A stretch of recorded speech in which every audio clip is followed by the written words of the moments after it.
हम बात करते हैं बिजनेस एंड प्रोफेशन गेन पर। Business and profession gain under section 28 से स्टार्ट है, 44 के अंदर आता है। यहां पर बिजनेस एंड प्रोफेशन गेन की जो डेफिनेशन दी गई है अंडर सेक्शन 2 सब सेक्शन 13 और अंडर सेक्शन 2 सब सेक्शन 36 के अंदर दी है। बिजनेस एंड प्रोफेशन गेन से रिलेटेड बिजनेस में कौन कौन से व्यक्ति आएंगे, तो हम कह सकते हैं कोई भी व्यक्ति जो प्रॉफिट अर्न करने के लिए रिस्क उठाते हुए पैसा अर्न करता है, बिजनेस एंड प्रोफेशन गेन में आता है। और प्रोफेशनल व्यक्ति जो आगे doctor, chartered lawyer, vocation etcetera, इनको इसमें डाला गया है। इनकम क्या क्या हो सकती है बिजनेस एंड प्रोफेशन गेन में, तो बिजनेस के अंदर जिस जिस तरह की इनकम को शामिल किया गया है उनमें कुछ पे डिस्कस कर सकते हैं। बिजनेस में आपके यहां पर हो सकता है लाइसेंस सेल करने से, आपका एक्सपोर्ट लाइसेंस हो सकता है। सेकेंड है हमारे पास कंपनसेशन से इनकम हो सकती है, नॉर्मल बिजनेस से हो सकती है, डॉक्टर, चार्टर्ड लॉयर के बिजनेस से हो सकती है। इसी तरह से आपके यहां पर दे सकते हैं आप पार्टनरशिप फर्म अंडर सेक्शन 40 के अकॉर्डिंग, जो पार्टनरशिप फर्म है, पार्टनर की रेम्यूनरेशन अंडर सेक्शन 40B के अकॉर्डिंग जो रेम्यूनरेशन है और सैलरी है और कमीशन या बोनस, जो भी आपको रेम्यूनरेशन हो गया उसको इसमें शामिल किया गया। पार्टनर की सैलरी आती है, बोनस आता है, कमीशन आता है, उसको किसी भी तरह से आपको परक्विजिट्स मिलते हैं, फैसिलिटी मिलती है आपको किसी भी तरह से नॉन मॉनेटरी आइटम के बदले में। जैसे डॉक्टर है, डॉक्टर ने अपने मरीज को इलाज किया और इलाज के बदले में मरीज ने खुश होकर उसको अपनी बिल्डिंग किराया ना देकर फ्री में यूज करने के लिए दे देता है, या और कोई चीज गिफ्ट देके जाता है उसकी फीस के अलावा, तो वो भी इसके अंदर आएगी। इसी तरह से आप ले सकते हैं आपका किसी भी तरह की इनकम जो आपकी हो सकती है, जैसे किसी वर्क को करने से रोकने के लिए आपको दी। जैसे कोई दुकानदार है, दुकानदार अपनी दुकान को चालू रखना चाहता है, उसके कंपटीशन में कोई दूसरा आता है और वही सेम बिजनेस स्टार्ट करता है, तो उस बिजनेस को स्टार्ट करने से रोकने के लिए उसको कोई पेमेंट किया जाता है, तो वो भी आपका बिजनेस की इनकम है, क्योंकि वो अगर सामने आएगा तो दोनों की रेटें टूटेंगी और बिजनेस मार्केट टूट जाता है। इसी तरह से एबनॉर्मल बिजनेस हो सकता है इसके अंदर, जो लीगल इलीगल बिजनेस कह सकते हैं, जो जिसकी परमिशन नहीं है, विदाउट परमिशन आप उसको चला रहे हैं, तो वो भी उससे रिलेटेड भी इनकम इसमें आती है। मकान, हाउस प्रॉपर्टी वगैरह, इसके अंदर कौन सी, अगर एम्प्लॉयर अपने एम्प्लॉय को रहने के लिए क्वार्टर अवेलेबल करवाता है और उससे जो रेंट आता है वो हाउस प्रॉपर्टी ना जाकर कहां आएगा, आपका बिजनेस एंड प्रोफेशन गेन के अंदर शामिल करते हैं। और इनसे रिलेटेड आपकी एग्जम्पशन भी है, तो हम बात करते हैं, थोड़ा सा फॉर्मेट बनाते हैं और उससे देखते हैं इसका जो आपने इनकम निकाली है उससे रिलेटेड फॉर्मेट, कौन कौन सी एक्सपेंसेस अलाउड हैं और कौन कौन से एक्सपेंसेस आपको अलाउड नहीं है, डिसअलाउड है, वो देखेंगे। Computation of income from business and profession gain of mister या messrs for the year ending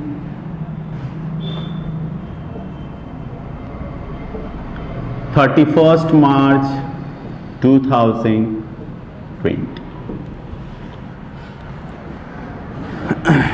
net profit P&L question में गिवन होगा, तो वहां से नेट प्रॉफिट निकालेंगे, हम उसे प्रेजेंट करेंगे, इसमें से लेस करेंगे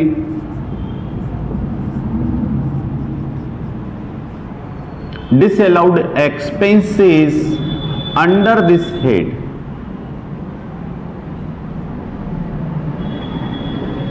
ऐसे एक्सपेंसेस जो आपने P&L के डेबिट साइड में लिख दिए, नहीं आने चाहिए थे, उनको वापस आपको इसमें ऐड कर देना है। Disallowed expenses under this head, for example कुछ का मैं नाम लिख देता हूं, और इसी तरह के और भी, any reserve, any provision,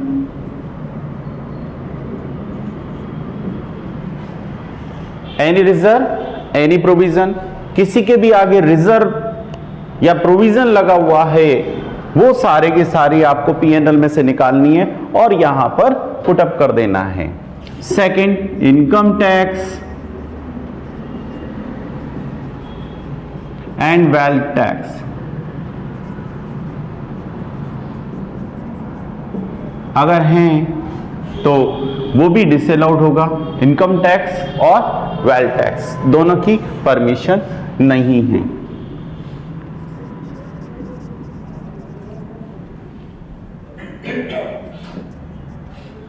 personal expenses and gift disallowed होगा। अपने रिश्तेदार को खाना खिलाया, अपने रिश्तेदार को गिफ्ट दिया, अपने घर के यूज के लिए बिजनेस से आपने पेमेंट किया, तो ये सब चीजें आपकी क्या होंगी? डिसअलाउड।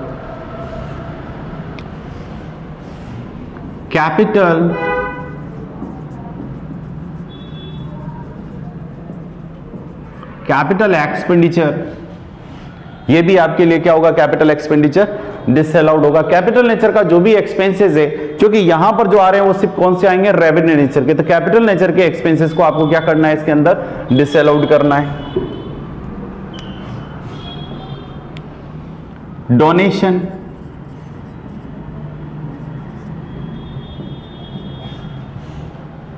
एनी डोनेशन, किसी भी तरह का डोनेशन है वो क्या हो जाएगा? आपका डिसअलाउड हो जाएगा। क्यों? क्योंकि डोनेशन की डिडक्शन आपको मिलेगी सही, बट यहां नहीं, आपके डिडक्शन वाले चैप्टर में 80C से 80U के बीच में वहां पर आपको अवेलेबल होगी डोनेशन, अगर आप किसके लिए देते हैं वो।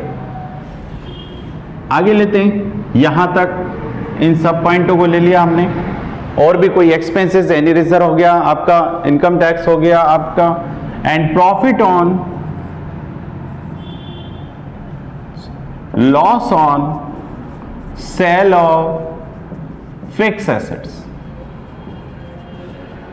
एबनॉर्मल नेचर की है तो उसको क्या करेंगे? हमारा बिजनेस ये नहीं है कि फिक्स एसेट्स को सेल और परचेज करें, तो उससे अगर आपको लॉस होता है तो उसको भी क्या कर देना है? ऐड कर देना है। यहां जो आएंगे, अच्छा इसमें एक डेप्रिसिएशन डिसअलाउड करना है, जो पहले से दे रखा है कंपनीज एक्ट के अकॉर्डिंग, के अकॉर्डिंग 2013 के अकॉर्डिंग शेड्यूल जो दे रखी है कंपनीज एक्ट के अकॉर्डिंग, अगर आपके पास है तो उसको क्या करना है? डिसअलाउड करना है। लेस करेंगे इसमें से disallowed income under this head, ये तो आप क्या करेंगे? एड। जितने भी डिसअलाउड एक्सपेंसेस है P&L के डेबिट साइड में लिख दिए, गलती कर दी है तो मुझे वापस प्रॉफिट में उसका सुधार करना है और मुझे क्या कर देना है? ऐड करना है। एंड लेस करेंगे डिसअलाउड इनकम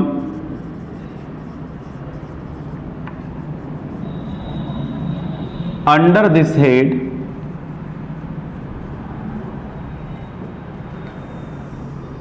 ऐसी इनकम जो इस हेड में नहीं आती है और आपने इसमें शामिल कर दी है, तो हमें उसको इसमें से अलग कर देना है। तो देखिए कौन कौन सी हो सकती है, तो हमने पढ़े हैं कितने हेड होते हैं हमारे? 5 हेड है। तो 5 हेड में से सिर्फ बिजनेस की इनकम को छोड़कर बाकी 4 हेड की जो इनकम है अगर आपने इंक्लूड कर दी है तो उसको क्या कर देना है? एक्सक्लूड कर देना है। तो देखिए income from salary, income from house property,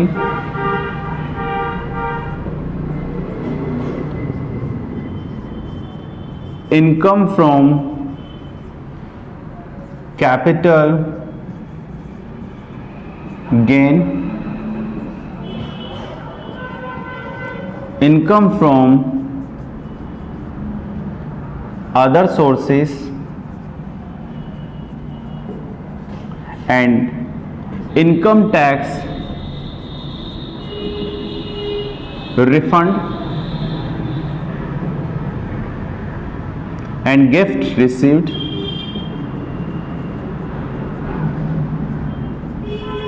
अगर हैं तो इनको डिसअलाउड करना है। बात करते हैं जो इनकम इस हेड में नहीं आती और P&L के आपने क्रेडिट साइड में इसको प्रेजेंट कर दिया है, तो उस कंडीशन में आपको सैलरी की इनकम अगर आपने जोड़ रखी है तो उसको वापस क्या करना है, लेस करना है। इनकम फ्रॉम हाउस प्रॉपर्टी है तो उसकी इनकम को हटा देना है, उससे रिलेटेड एक्सपेंसेस भी नहीं आएंगे। जब इनकम नहीं आएगी तो उससे रिलेटेड एक्सपेंसेस को भी आपको डिसअलाउड करना है। Next, income from capital gain, same language, उससे रिलेटेड जब इनकम नहीं आती तो उससे रिलेटेड कोई एक्सपेंसेस दे रखे हैं तो वो भी नहीं आएगी।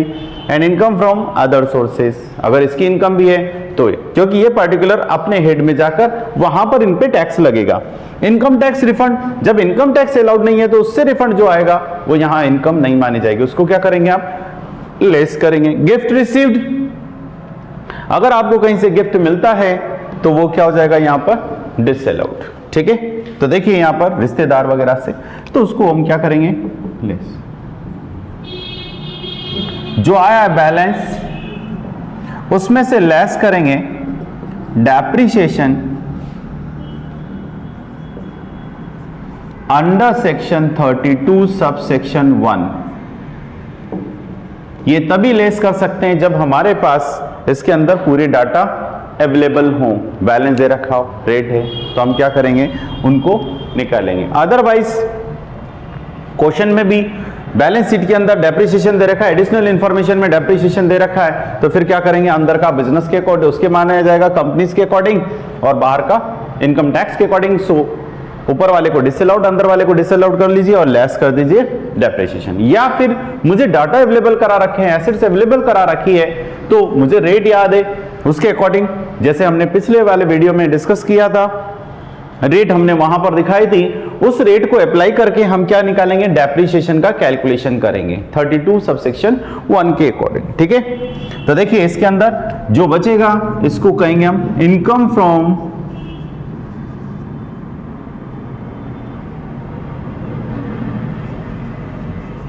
Business and profession gain.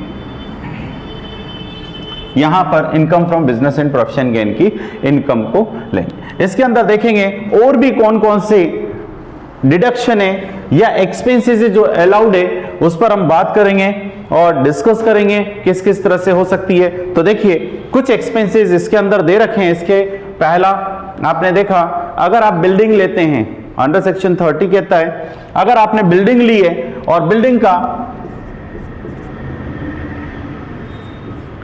Use करते हैं तो यहां पर बिल्डिंग के 3 तरह के एक्सपेंसेस आपको अलाउड हैं। क्या, बिल्डिंग अगर रेंट पे ले रखी है तो बिल्डिंग का रेंट, उसकी रिपेयर एंड मेंटेनेंस और उसका इंश्योरेंस। अगर आपने परचेज कर रखी है तो इंश्योरेंस, रिपेयर एंड मेंटेनेंस तो रहेगा रहेगा, रेंट की जगह क्या आ जाएगा आपका, डेप्रिसिएशन। सेकेंड, हमारे पास मशीन और फर्नीचर वगैरह के लिए भी यही दे रखा है। अगर बिजनेस के यूज के लिए आप फर्नीचर और मशीन वगैरह यूज करते हैं तो सेम लैंग्वेज आपकी क्या, अगर आपने परचेज कर रखी है तो उस पर डेप्रिसिएशन, अगर रेंट पे ले रखा है तो rent plus repair and maintenance और उसका इंश्योरेंस। दूसरा, इसके अंदर टी डेवलपमेंट अकाउंट दे रखा है अंडर सेक्शन 33 ABA के अकॉर्डिंग।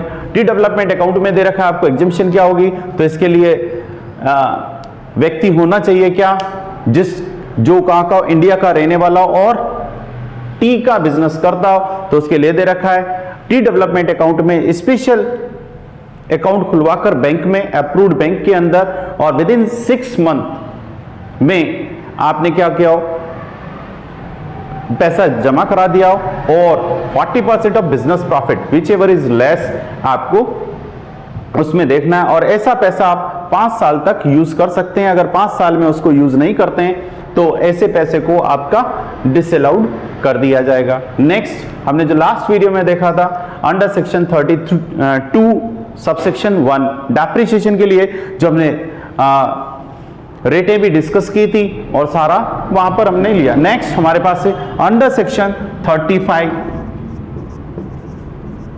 साइंटिफिक रिसर्च के लिए दे रखा है। अंडर सेक्शन 35 में आपको साइंटिफिक रिसर्च के लिए दे रखा है। साइंटिफिक रिसर्च क्या कह रहा है, तो साइंटिफिक रिसर्च में इसने 2 पार्ट्स में एलोकेट किया है साइंटिफिक रिसर्च के एक्सपेंसेस को। कोई भी बिजनेस अगर अपने साइंटिफिक रिसर्च के एक्सपेंसेस को, क्योंकि हर एक बिजनेस के अंदर अपने रिसर्च सेंटर भी बना रखे हैं, कई जगह टेस्टिंग के लिए लैब भी बना रखी हैं, तो यहां दिया है कि अगर आपने इस तरह की लैब बना रखी है तो आपको उसे कैटेगरी दिया है ओन बिजनेस में यूज करने पर। तो ऑन बिजनेस में अगर आप कोई लैब बना रखी है, खुद के बिजनेस के लिए अलग से सेपरेट लैब बना रखी है, तो आपको दो तरह के एक्सपेंसेस दे रहा है, टू टाइप्स में। फर्स्ट रेवेन्यू एक्सपेंसेस, जिसमें दिया है यूज होने वाला मटेरियल उस रिसर्च में, और दूसरा उसमें काम करने वाले वर्कर, साइंटिस्ट और भी जो स्टाफ है उनकी सैलरी।